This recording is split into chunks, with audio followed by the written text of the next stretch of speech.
as Bryan said, not to fight abortion, but to end abortion.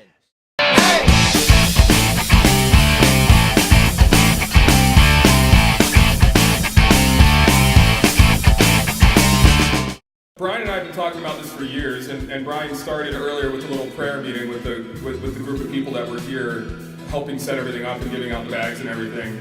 And the March for Life has been going on for, what year is this? The 39th year? 39th March for Life. And next year is going to be the 40th. And all these years we've been working with young people, even when we were young people. A long time ago. And there was never anything for the youth at the March for Life. Just in the last few years they've started doing stuff, and we always wanted to get something going. And you know, the March for Life is a youth event anyways. As you noticed tomorrow, on Monday when you're marching, everybody's young. And you know, even a Washington Post reporter last year, I think it was, looked out and said, oh my gosh, they're all so young. So this rally was about bringing all of these groups together, presenting you with all of these different opportunities and different ways for you to get involved in pro-life, and you pick whichever one fits you the best. What we need is a young generation that's ready to fully engage and commit their life to what God is doing in this generation. Amen. My name is Jason Jones. You may best know me as the producer of the movie Bella. Have any of you seen the movie Bella? Just last week, we received our 450th letter from a woman who said she was going to have an abortion, but saw Bella and chose life.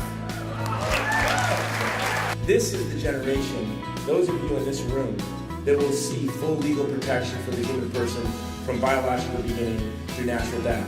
So it's a privilege for me to be here with you. You are the target for Planned Parenthood. Your classmates are the abortion industry's target. So make a habit of standing up for life. It was also an incredible experience for everybody who walked, and the response was outstanding. And one thing they discovered that very first summer is that America truly is pro-life. To see all of those people, you know, like when you get up towards the top of the Capitol and you look back,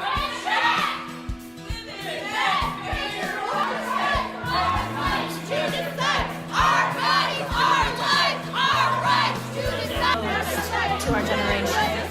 We ask that our generation's eyes are open. Saying they don't want others forcing their will on women, and they come here in a meeting and force their will on us.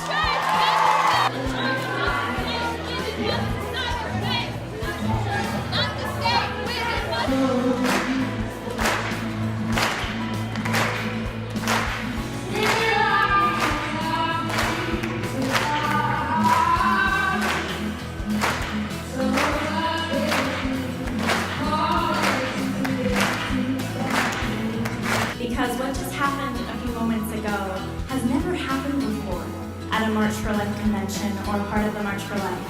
And it's happened because young people are in this room. Hundreds of young people. And the opposition hates that. This is a young movement. so I am honored to present to you the woman who founded the March for Life, Miss Nellie Gray. When we see some very wonderful young people who are highly misguided, and we simply love them into being pro-life. All the way, no exceptions. Strawberry Pop-Tarts, I got them from Walmart. Start to stock up. How are you guys? Amazing. It's good to be here. I'm John Henry Weston, the co-founder of LifeSiteNews.com, which is a pro-life news service. We're going to have t-shirts with the marks that say, "Friends don't let friends read the mainstream media." Pick one up. It's a LifeSite News t-shirt. That we are the pro-life generation. Never before since Roe versus Wade has the youth of America been pro-life. Usually it goes, you're always pro-choice, pro-abortion, and you get a little older, you get a little bit more conservative on abortion. Not this generation. Because we understand abortion is a human rights violation. Those who have no choice, stand true, expose the lies, stand firm, don't compromise. Well,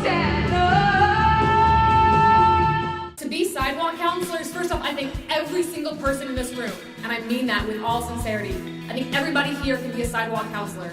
It's just about a conversation. But in order to do that, and do that effectively, if we can get inside of the heads of the people that we're trying to reach out to, that's going to help us a lot. So this exercise showed us a couple of things. As pro-lifers, our first reaction so much of the time is to think about the baby. You guys all said murder, death, killing, right?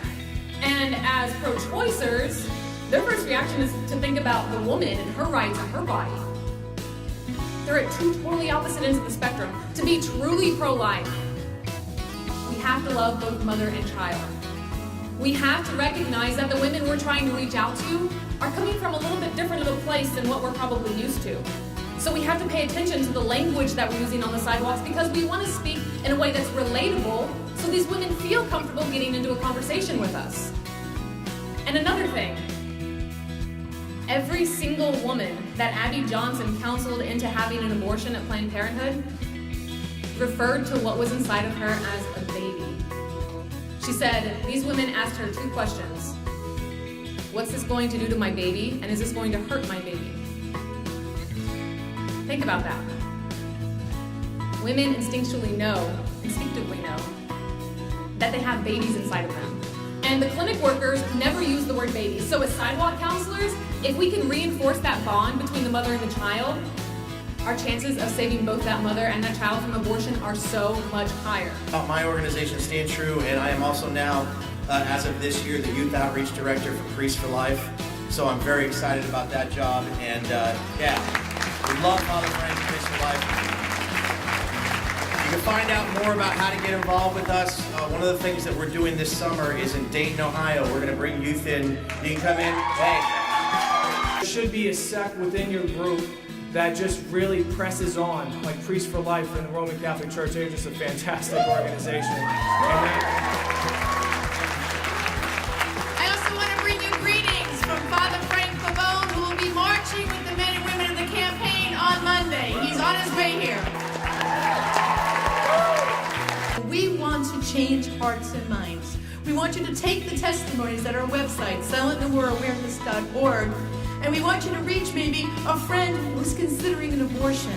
Tell her what might happen to her the rest of her life and the deep regret she might have. Let her listen to some of those testimonies.